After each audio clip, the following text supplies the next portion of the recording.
요한일서 4장 16절에서 19절 말씀, 제가 한 절 읽고 여러분들이 한 절 읽고 마지막 절은 같이 읽도록 하겠습니다. 하나님이 우리를 사랑하시는 사랑을 우리가 알고 믿었노니 하나님은 사랑이시라. 사랑 안에 거하는 자는 하나님 안에 거하고 하나님도 그의 안에 거하시느니라.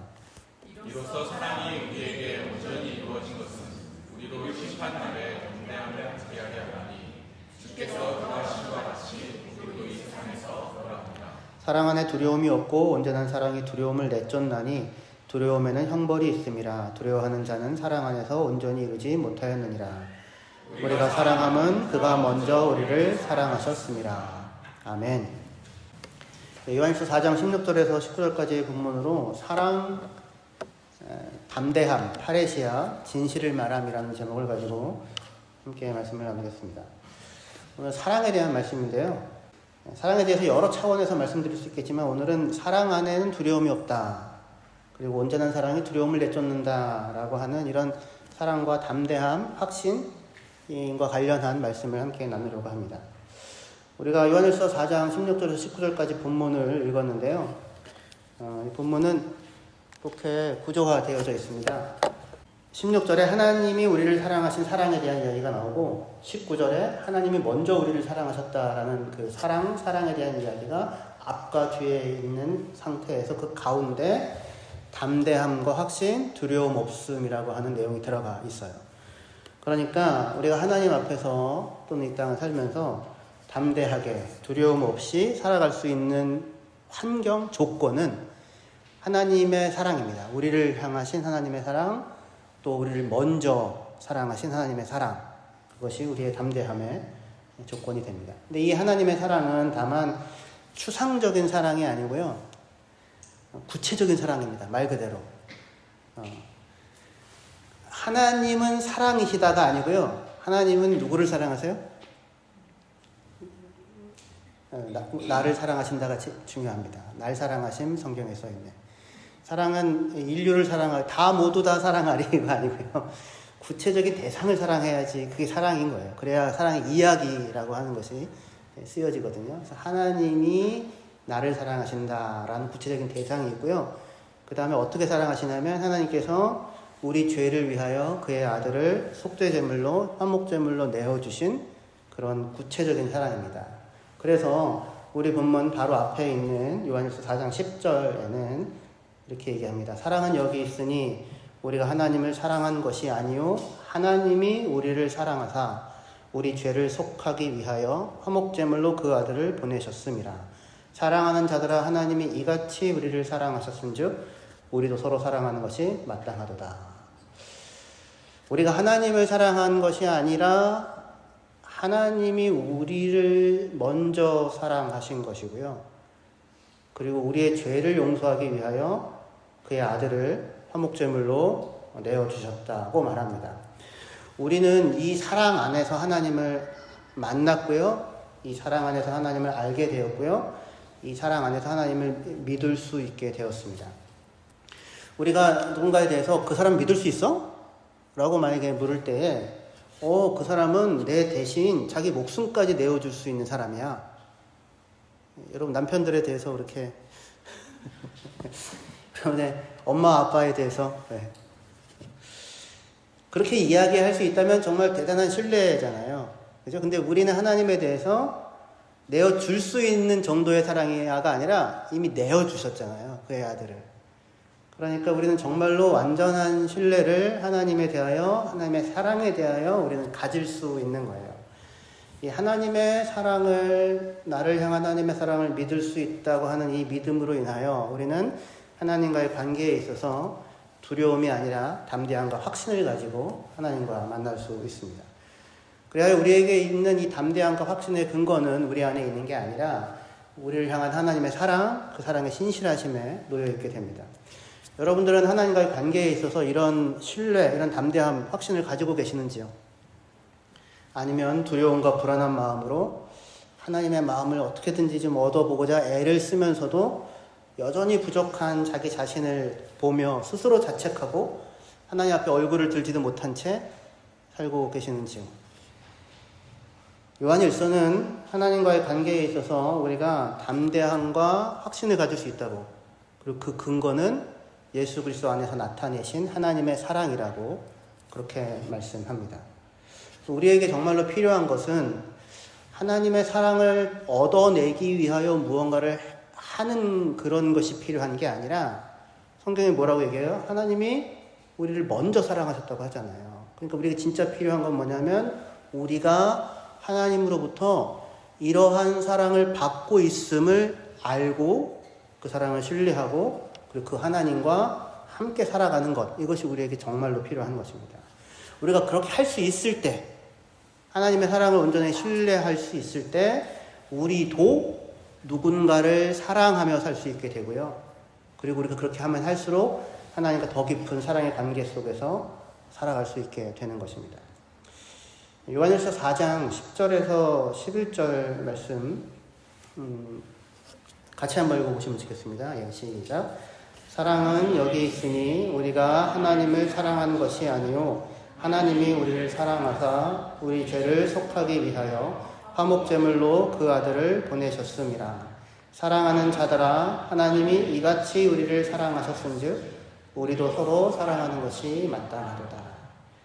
우리가 하나님을 사랑한 게 아니라 하나님이 먼저 우리를 사랑하셨고 그렇기에 그가 우리 죄를 위하여 화목제물로 속죄제물로 그 아들을 보내주셨습니다. 하나님이 이렇게 우리를 사랑하셨으니 우리도 서로를 사랑할 수 있는 것이고 우리가 서로를 사랑하는 것이 마땅한 것이다 라고 그렇게 성경이 말씀하는 거예요. 이 순서가 중요한 거예요. 하나님이 먼저 우리를 사랑하셨다. 그래서 우리도 사랑할 수 있고 사랑하는 것이 마땅하다. 이 순서를 뒤집어 놓으면, 그런데 이 순서를 뒤집어 놓으면 우리는 하나님 앞에서 담대함이 아니라 불안과 두려움을 가지고 살아갈 수밖에 없을 거예요. 요한일서 4장 16절 우리 본문 다시 한번 볼게요. 하나님이 우리를 사랑하시는 사랑을 우리가 알고 믿었노니 하나님은 사랑이시라. 사랑 안에 거하는 자는, 사실은 그 사랑 안에요. 그 사랑. 관사가 있어요. 그 사랑 안에 거하는 자는 하나님 안에 거하고 하나님도 그의 안에 거하시니라. 이렇게 말합니다. 우리가 어떻게 하나님 안에 거할 수 있어요? 하나님이 우리를 사랑하시는 사랑을 알고 믿을 때, 그죠? 우리가 하나님이 우리를 사랑하시는 사랑을 알고 믿을 때 우리가 하나님 안에 거하게 되고 그리고 하나님 또한 우리 안에 거하신다. 이렇게 말씀합니다. 하나님의 사랑을 믿을 때.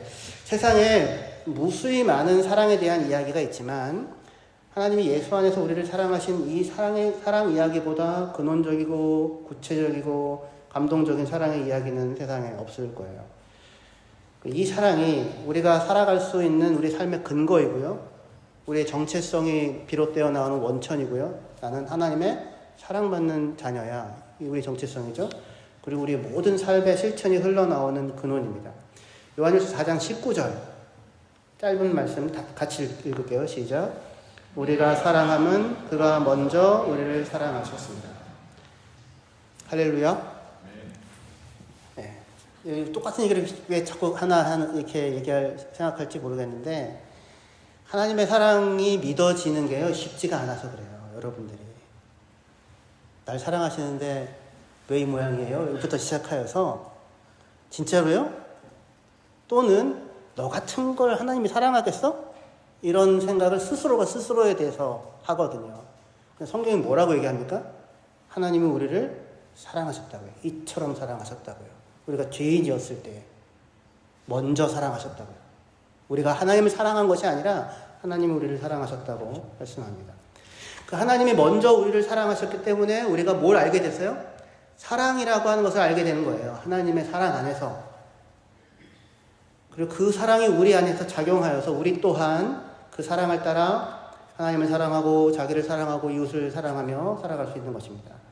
그래서 요한일서는 이렇게 얘기해요. 4장 17절에 이로써 그 사랑이 우리에게 온전히 이루어진 것은 우리로 심판날에 담대함을 가지려 함이니 주께서 그러하신 것 같이 우리도 이 세상에서 그러하니라.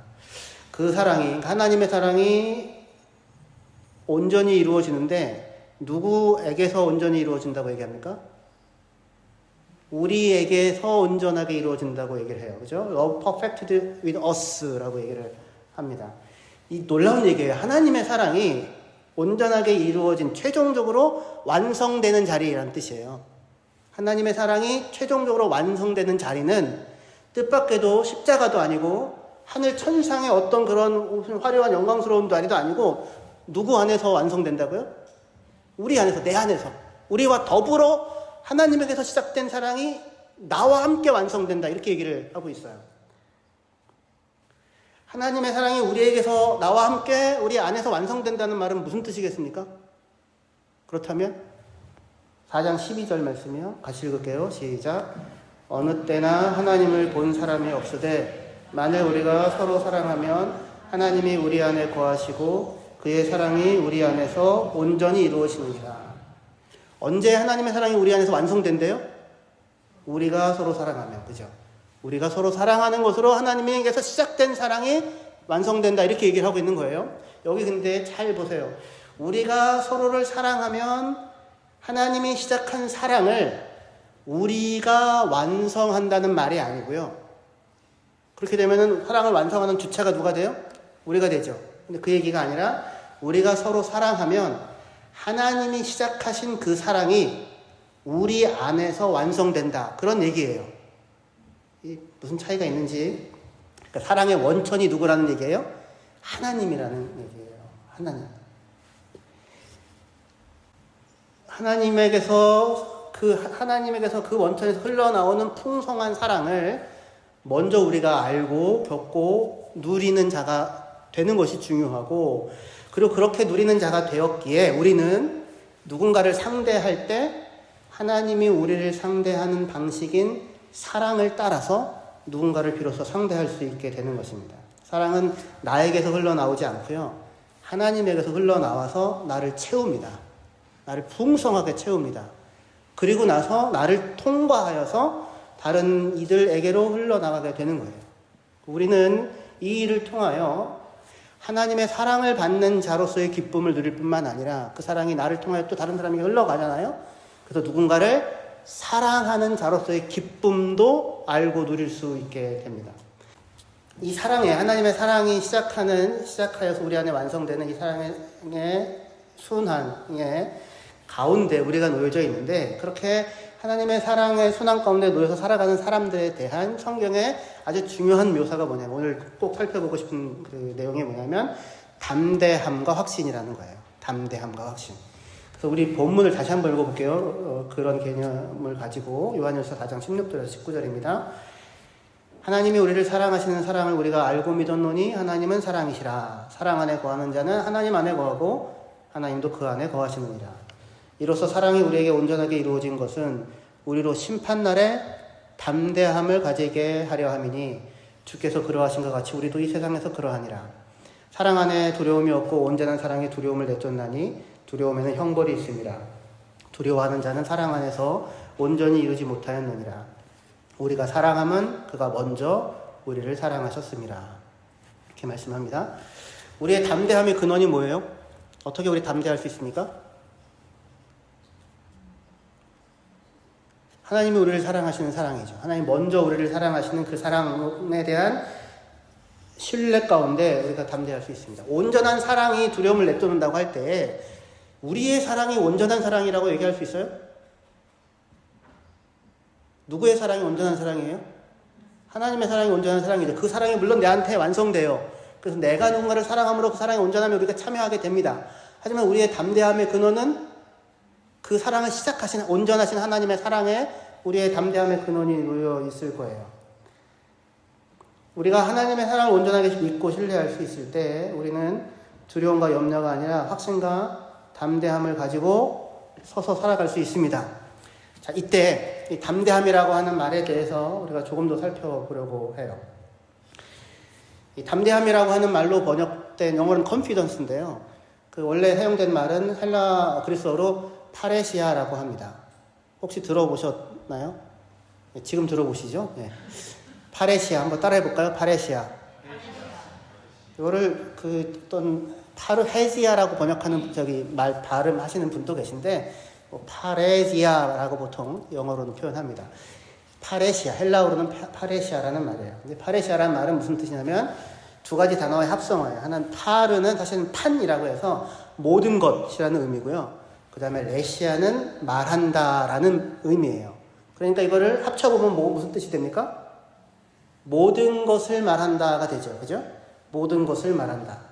근데 이제 모든 것을 말한다라는 의미가 있는데, 그런데 이게 사실은 신약 성경에서는 이 모든 것을 말한다라고 할 수 있으려면 나는 거릴 게 없어. 다 얘기할 수 있어. 이게 이렇게 해서 공개적으로 말한다, 다 말한다, 담대하게 말한다. 그렇게 이야기할 수 있겠죠. 그래서 이 파레시아라는 말이 신약 성경에는 담대함, 확신, 공개적으로 말한다라는 형태로 사용이 되었었던 말이에요. 자, 그런데 이 파레시아라고 하는 말, 그러니까 모든 것을 공개적으로 다 말한다라고 하는 이런 그런 말은 본래 애초에는 고대 그리스에 있어서 시민들이 가지고 있는 어떤 특별한 권리를 나타내는 표현이었어요. 이 모든 것을 말한다는 게. 왜 그러냐면 이 파레시아라고 하는 이 권리는 시민들만 갖지 노예는 못 가졌어요. 왜 그러냐면 이 파레시아라고 하는 거는 자기의 생각을, 자기의 견해를 자유롭게 말할 수 있는 권리라는 말로 사용이 됐어요. 그래서 시민들이 이 의회, 민회, 그리스어로는 에클레시아라고 하는데 교회랑 똑같은 그 표현을 써요. 근데 에클레시아에서 누구만 이 자기의 생각과 견해를 말할 수 있냐면 시민만, 노예는 아니고 자기의 생각과 견해를 자유롭게 말할 수 있는 권리가 있었습니다. 근데 한편으로는 이거는 권리이지만 동시에 의무이기도 했어요. 왜냐하면 자기의 생각을 솔직하게 말해야만 하는, 자기의 생각을 자유롭게 말할 수 있다고 하는 면에서는 권리이지만 자기의 생각을 솔직하게 다 말해야만 한다라고 하는 것에서는 의무가 될 수 있는 거죠. 이해되시겠죠? 그런데 이 자기의 생각을 솔직하게 말한다라고 할 때 이 솔직하게 말한다고 하는 미명하에 우리는 무슨 잘못을 저지를 수도 있냐면 누군가에 대한 비난 그리고 무례한 언사를 내뱉는 경우가 있을 수 있어요. 솔직하게 얘기하는데 그 인간이 문제라고 이렇게 얘기할 수 있는 거잖아요. 그래서 이 파레시아라고 하는 말은 모든 것을 거침없이 담대하게 말한다라는 뜻으로도 쓰이지만 동시에 예의 없고 파렴치한 말을 한다라는 말로도 사용되었어요. 이해가 되실 수 있겠죠. 그렇죠? 두 가지 측면이 있을 수 있다라고 하는 것입니다. 근데 오늘날 현대 철학에서 사실 이 파레시아라고 하는 말이 굉장히 중요한 개념으로 사용이 되어지는데 이때 파레시아라는 말은 모든 불이익을 감수하고서라도 진실을 말할 수 있는 용기라는 차원에서 파레시아라는 말을 사용을 하고 있어요. 그러니까 쉽게 얘기하면 파레시아가 무슨 말이냐면 진실을 말할 수 있는 용기예요. 모든 것을 다 있는 그대로 말할 수 있는 용기, 이렇게 될 수 있는 거죠. 그래서 투코라고 하는 유명한 철학자는 이 권력 앞에 불이익을 감수하고서라도 모든 것을 솔직하게 말하려면 대단한 용기가 필요하잖아요. 그래서 그런 일을 한 사람의 대표적인 경우로 소크라테스를 들었어요. 소크라테스. 왜냐하면 자기의 생각을 거침없이 다 말한 결과 죽었잖아요. 그렇죠? 근데 소크라테스는 사실은 진실을 추구하지는 않으면서도 그 사회가 마치 진리와 정의의 이름으로 행하는데 결국은 보면 다 자기의 이익만을 추구하는 거예요. 그래서 그런 사회에 대하여 너희가 추구하는 것은 진실이 아니다라고 하며 공개적으로 이 일을 제기한 인물이었고 그로 인하여 소크라테스는 죽음을 당하게 되죠. 그래서 소크라테스는 진실을 말하는 용기를 나타낸 결과 죽음에 이른 파레시아의 상징과 같은 인물로 그렇게 소개할 수 있을 거예요. 그런데 이 담대함이라는 말은 그런 의미에서 진실을 말하는 용기라는 말과 말이 통하는 이야기라고 할 수 있을 거예요. 왜냐하면 어떠한 불이익을 받을 수 있다는 것을 알매도 불구하고 진실을 말할 수 있는 용기가 있는 사람이라면 그 사람은 사실은 어떠한 상황에서도 담대할 수 있다고 그렇게 얘기할 수 있을 것 같아요. 자, 이제 담대함이라는 말에 대하여 이 파리시아라는 말이 진실을 말할 수 있는 용기, 그러한 담대함이라고 하는 것이 당시에 이 파리시아라는 말의 배경에 놓여져 있는 것이다 라고까지 지금 이야기를 했습니다. 근데 이 말이 성경에 지금 4장 17절에 사용이 돼요. 4장 17절 말씀을 한번 같이 읽어보겠습니다. 시작. 이로써 사랑이 우리에게 온전히 이루어진 것은 우리로 심판날에 담대함을 가지게 하려 함이니 주께서 그러하신과 같이 우리도 이 세상에서 그러하니라. 이렇게 얘기해요. 담대함을 가지게 하려 함이라 이렇게 얘기를 합니다. 언제? 심판날에. 심판날에 담대함을 가지려 함이라. 심판의 날, 그러니까 그리스도의 날이에요. 주께서 오시는 그날이죠. 심판의 날에 담대함을 가질 수 있을까요, 여러분들? 다시 얘기해서 심판의 날은 말 그대로 우리의 모든 것을 다 고백하는 날이죠. 그렇지 않아요? 근데 파레시아라는 말 자체가 애초에 기본적인 의미가 무슨 뜻이었다고요? 모든 것을 다 말하다라는 그런 말이었잖아요. 그렇죠? 그러니까 심판의 날이야말로 우리가 모든 것을 다 말해야만 하는 그날이에요. 그렇죠? 근데 이때 과연 우리는 진실을 말할 수 있는 용기가 있는가? 이때 담대함으로 설 수 있는가? 근데 지금 여기서는 하나님이 우리를 사랑하신다고 하는 그 앞과 뒤의 얘기 가운데 심판날에 우리가 담대함을 가지고 모든 것을 말할 수 있다. 지금 이렇게 이야기를 하고 있는 거죠. 여러분들 심판날에 하나님 앞에 섰을 때 여러분들은 무슨 말을 하시겠습니까? 그때 여러분들이 할 수 있는 얘기는 이 얘기여야 해요. 이게 정답입니다. 외워두셔야 됩니다. 무슨 말을 할 것인가? 우리에 대한 진실. 하나님과 우리와의 관계 속에서 일어난 진실. 이게 뭐냐면 하나님께서 먼저 우리를 사랑하셨고 그리하여 그 아들을 우리의 죄를 용서하기 위한 속죄 제물로 보내셨습니다. 그렇게 담대하게 말하실 수 있기를 주의 이름으로 축원합니다. 이건 제가 한 얘기가 아니고 하나님이 한 얘기인데 그 하나님이 한 얘기가 누구의 얘기예요? 우리 얘기잖아요. 우리 얘기. 우리에 대한 진실이에요. 이 고백에는 두 가지 중요한 사실이 같이 고백되어져 있는데 하나는 뭐냐면 우리의 죄인됨에 대한 고백이죠. 우리의 죄를 위하여 하나님 그 아들을 보내셨습니다. 그렇죠? 그러니까 우리의 죄인됨에 대한 고백과 인정이 들어가 있어요. 동시에 뭐가 들어가 있습니까? 그런데 그런 우리를 하나님이 사랑하셨다라고 하는 하나님의 사랑에 대한 우리의 고백이, 우리의 믿음이 고백되어져 있죠. 그렇죠? 그래서 이 우리의 고백 안에 우리는 하나님의 우리를 향한, 우리를 용서하신 하나님의 공율과 그리고 그것을 이루기 위하여 그가 치르신 대가인 그의 아들의 생명이 있었음을 우리의 그 고백 안에 담겨져 있습니다. 이것이 우리가 말해야 할 진실, 사실은 진실이에요. 우리에 대한.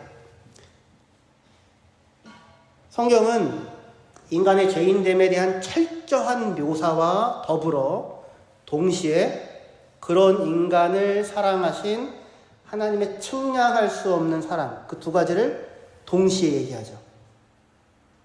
우리는 보통 사랑이라고 얘기하면 이렇게 모른 척해 이렇게 생각할 수 있는데 그렇지 않아요. 성경은 두 가지를 동시에 얘기해요. 인간의 죄인됨에 대한 철저한 묘사와 더불어 그런 인간을 사랑하신 하나님의 사랑을 같이 이야기합니다. 이 두 가지 서로 모순되어 보이는 사실, 이 사실을 우리가 함께 고백할 수 있을 때 우리는 비로소 이 진실, 하나님이 우리에게 대하여 행하신 이 진실을 용기 있게 담대하게 이야기할 수 있을 거예요. 요한일서 2장 28절 말씀 여기 앞에 같이 볼게요. 같이 읽겠습니다. 시작. 자녀들아 이제 그의 안에 거하라. 이는 주께서 나타나신 바가 되면 그가 강림하실 때에 우리로 담대함을 얻어 그 앞에서 부끄럽지 않게 하려 합니다. 주께서 강림하실 때 심판의 날이죠. 담대함을 얻어서 그분 앞에 부끄럽지 않을 수 있는 길이 무엇입니까? 자녀들아 어디 안에 거하라고요? 자녀들아 그의 안에 거하라. 그의 안에 거하라. 이는 주께서 나타나실 때에 우리가 담대함을 얻고 그 앞에서 부끄럽지 않게 하려 함이라. 이렇게 말씀하시죠. 그의 안에 거하라라고 얘기합니다. 근데 우리는 어떻게 그의 안에 거할 수 있습니까? 아까 4장에서 봤잖아요. 우리가 하나님의 사랑을 알고 그 사랑을 믿으면 우리가 하나님 안에 거하고 하나님도 우리 안에 거한다고 말씀하는 거잖아요. 그렇죠? 우리가 하나님의 사랑을 알고 그의 사랑을 믿을 때 우리가 그의 안에 거할 수 있고, 그럴 때 우리는 주께서 나타나실 때 담대함, 파레시아를 가지고 그분 앞에 서서 부끄러움이 아니라, 두려움이 아니라 담대함을 가지고 하나님 앞에 서서 설 수 있다라고 성경이 말씀하는 것입니다. 여러분, 어떻게 하나님께서 나타나시는 그날 담대함을 가지고, 파레시아를 가지고 부끄러움 없이 그 앞에 서실 수 있으신지요? 처음부터 다시 해야 돼요. 처음부터. 그의 안에 거하면 설 수 있다고 얘기하잖아요. 그의 안에 거한다는 건 뭐예요? 하나님의 사랑을 알고 하나님의 사랑을 믿으면 우리가 하나님 안에 거하고 하나님도 우리 안에 거한다고 얘기하는 거예요. 근데 그 하나님의 사랑은 누구를 향한 사랑입니까? 죄인을 향한 사랑이에요. 우리가 죄인이라고 하는 철저한 고백과, 그런데 그런 우리를 하나님이 사랑하셨다고 하는 것이 우리가 이야기할 수 있는 우리에게 대한, 하나님은 우리를 향하여 행하신 일에 대한 모든 것이죠. 우린 그 모든 것을 이야기할 수 있어요. 부끄러움이 아니라 두려움이 아니라. 그런데 성경에 보면 하나님이 나타나시는 그때, 주께서 나타나시는 그때에 담대할 수 없었던 사람, 두려워서 부끄러워서 스스로 숨었던 사람에 대한 이야기가 나옵니다. 누굽니까? 아담이죠. 사실은 모든 인간이 그런데 가장 먼저 나타난 사람은 아담이었습니다. 하나님의 말씀을 거역하고 죄를 지은 뒤에 아담은 스스로 부끄러웠어요. 자기를 보니까. 그래야 무화과나무 잎사귀로 옷을 만들어서 자기를 가립니다. 그리고는 동산을 거니시는 하나님의 소리를 들어요. 하나님이 나타나시는 날이죠.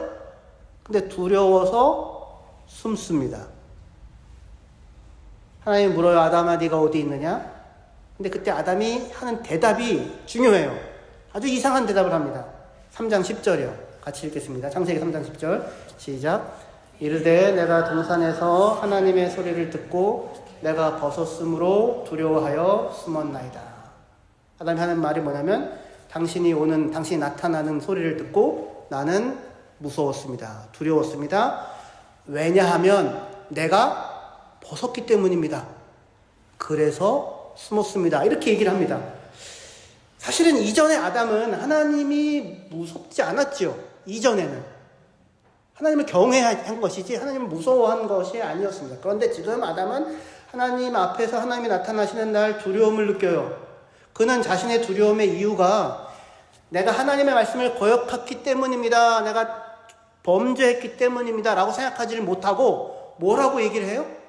내가 벗었기 때문에 두려웠습니다. 그래서 숨었습니다. 라고 이야기를 하고 있습니다. 근데 아담이 벗었기 때문에 두려웠던 건가요? 이전에는 안 벗었었어요, 그러면? 이전에도 벗었다고요, 이전에도. 하나님 안 두려웠었어요. 근데 왜 두려워졌어요? 범죄했기 때문이죠. 그런데 내가 범죄했습니다라는 진실 앞에 서질 못해요. 그게 가려져 있습니다. 그리고는 뭐라고 스스로 얘기하냐면, 내가 벗었습니다, 부끄럽습니다, 두렵습니다, 그래서 숨었습니다.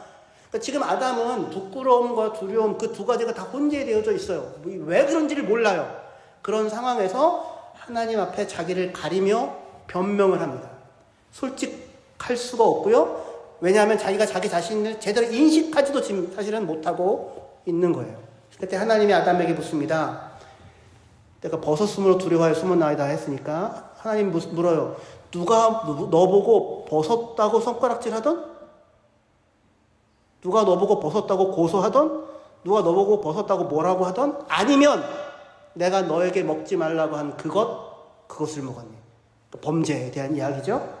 아담이 뭐라고 얘기합니까? 그 얘기 듣고 하나님, 당신이 나에게 준 그 여자가 나에게 주어서 먹었습니다. 사실이에요? 사실이 아니에요? 아담이 한 말 중에 거짓말이 있어요? 없어요? 거짓말 없어요. 사실이에요. 분명히. 그죠? 하나님이 여자 만들어준 거 맞고, 그 여자가 준 거 맞고, 그 여자가 주어서 먹은 거 맞죠? 진실입니까? 진실이 전부예요? 자기 속에서 무슨 일이 일어나는지를 얘기하고 있어요? 아니죠. 이게 지금 아담이 얘기하는 진실이에요. 사실은 진실이 아닌 거죠. 아담은 파레시아를 갖고 있지 않아요. 파레시아를 하고 있지 못합니다. 마땅히 말해야 될 모든 것을 남김없이 말하고 있지 않고 자기를 변명하고 스스로를 속이고 있어요. 그러면서 자신을 정당화하려고 합니다. 근원적인 이유는 뭐냐면 아담이 하나님을 믿지 못하기 때문에 그래요. 범죄했기 때문에. 죄라고 하는 것은 하나님을 믿지 못하는 것이 죄예요. 그래서 따맞게 되는 겁니다. 내가 하나님처럼 되겠다고. 하나님을 믿지 못하고 하나님의 사랑을 믿지를 못하고 있어요. 그런데 사실 범죄한 아담을 누가 먼저 찾아오셨습니까? 하나님이 먼저 찾아오셨죠. 하나님의 사랑이죠. 아담이 찾은 게 아니고요. 하나님이 먼저 범죄한 아담을 찾아오십니다. 하나님이 먼저 찾아오셔서 아담의 수치와 두려움의 근원이 무엇인지를 보여줘요. 그건 네가 나의 말씀을 거역한 죄로 인한 것이다 라고 보여주시고, 그리고 그 죄의 결과가 무엇인지도 명백하게 보여주세요. 파레시아, 아담에게 일어난 사실이 무엇인지를 분명하게 명백하게 보여줍니다. 하나님이 진실을 말하고 계세요. 그런데 이때 하나님은 진실을 말하는데 다만 재판정에서 선 재판관처럼 유죄 그리고 형집행을 선언하고 끝나는 것이 전부가 아니에요. 그 모습만 있는 것이 아니라 동시에 하나님은 자기 형상으로 사람을 지으셨잖아요. 그 사람을 사랑하신 분으로 찾아오세요. 그 아담에게. 그리고는 여인의 후손을 통하여 아담이 벌인 스스로 수습할 수 없는 이 국면, 어찌할 수 없는 이 국면을 하나님께서 돌이켜 회복할 것임 또한 분명히 말씀하고 계시죠. 그죠? 두 가지를 얘기하신다고요.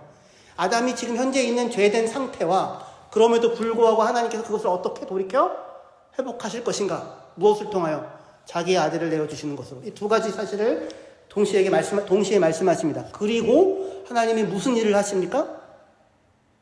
가죽옷을 만들어 다시에서 뒀던 짐승을 죽이고 그 생명을 취하여 가죽옷을 만들고 그것으로 아담에게 옷을 입혀주십니다. 무슨 얘기예요? 너는 언제든지 나에게 나올 수 있다는 얘기예요. 너는 언제든지 나에게 나올 수 있다. 파레시아, 진실을 마주할 수 있는 용기, 진실을 말할 수 있는 용기. 하나님이 이걸 행하고 계세요. 아담의 범죄한 아담 앞에. 아담은 그걸 못하고 있죠. 하나님은 이것을 행하십니다. 그런데 어떤 언어로 파레시아를 하냐면 무례한 조롱과 모욕의 언어로 파레시아를, 진실을 말하는 것이 아니라 사랑의 언어로 그의 인생의 짐을 하나님이 함께 짊어지겠다고 하는 결심을 표현하는 사랑의 언어 가운데 진실을 담아 말씀을 하고 계십니다.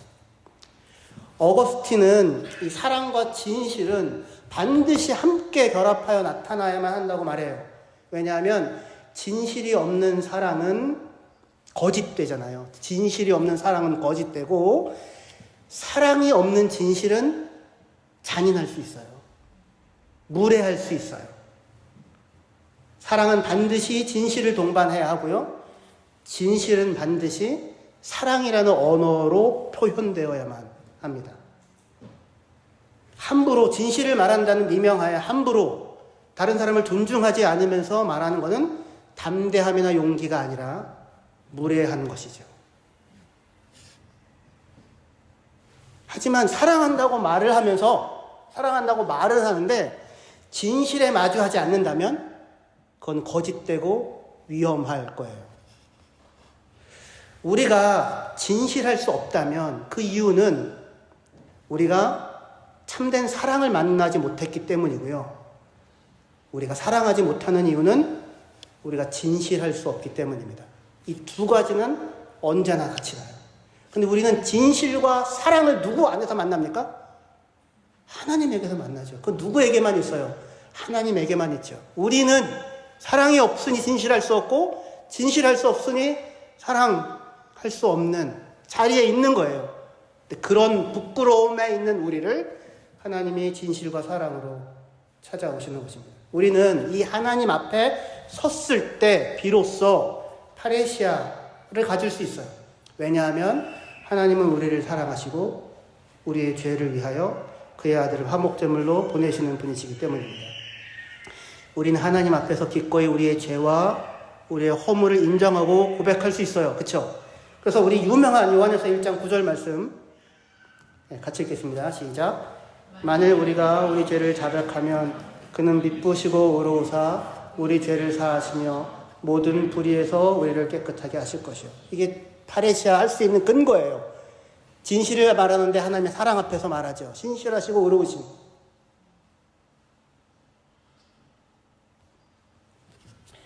우리는 진실이 없고요. 사랑이 없는 이 결핍 이 속에 있을 수 있는데 이 없음, 결핍은 우리에게 부끄러움을 낳습니다.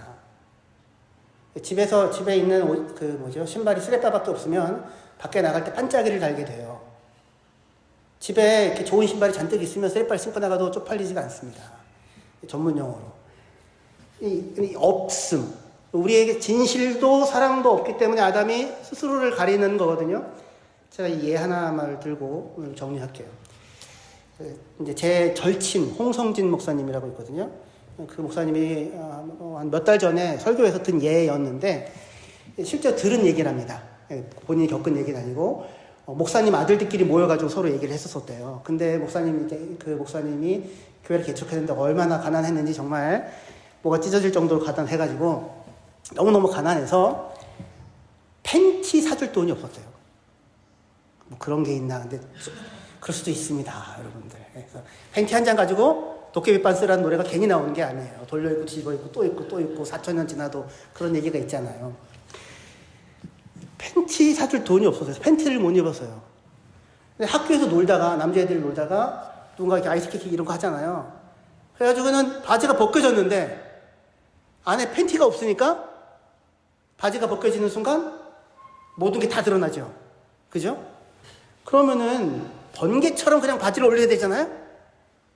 근데 그 목사님 아들은 그렇게 하지를 않고 마치 바지 안에 팬티가 있기라도 한 양 슬로우 비디오처럼 천천히 바지 속에 팬티가 있는 걸 축혀 올리는 듯한 모션을 하면서 팬티와 바지 두 개를 잡고 끌어올리는 듯한 행동을 취했대요.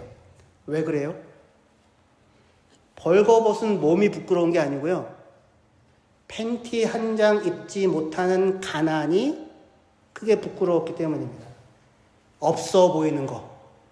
사실 없지요. 사실 없는데 없어 보이는 것이 우리의 부끄러움이고 우리의 두려움이에요.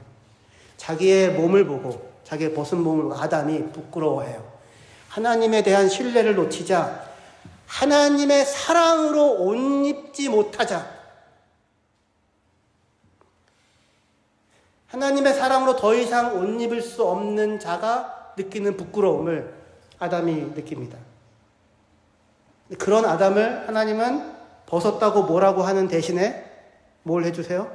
가죽옷을 지어서 입혀주십니다.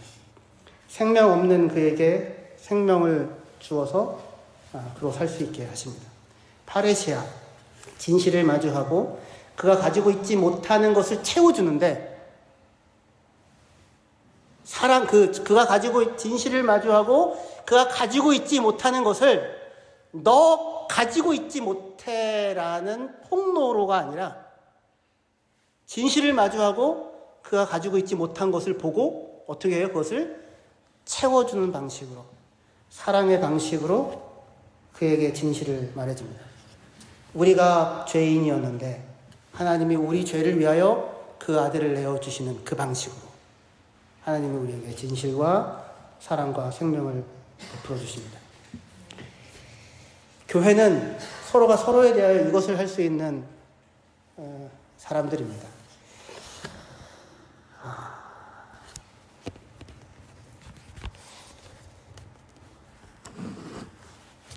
우리들 가운데 아무도 결핍이 없는 인간들이 없습니다. 그죠? 가지고 있지 아니한 것을 내가 가지고 있다면 기꺼이 그것을 채워주시고 그것을 기꺼이 덮어 주십시오. 그 방식으로 그를 세워주십시오. 진실을 말하는 하나님이 우리에게 행하시는 이 방식을 따라 살아가시는 저와 여러분들이 되시기를 주의 이름으로 축원합니다. 기도하시겠습니다.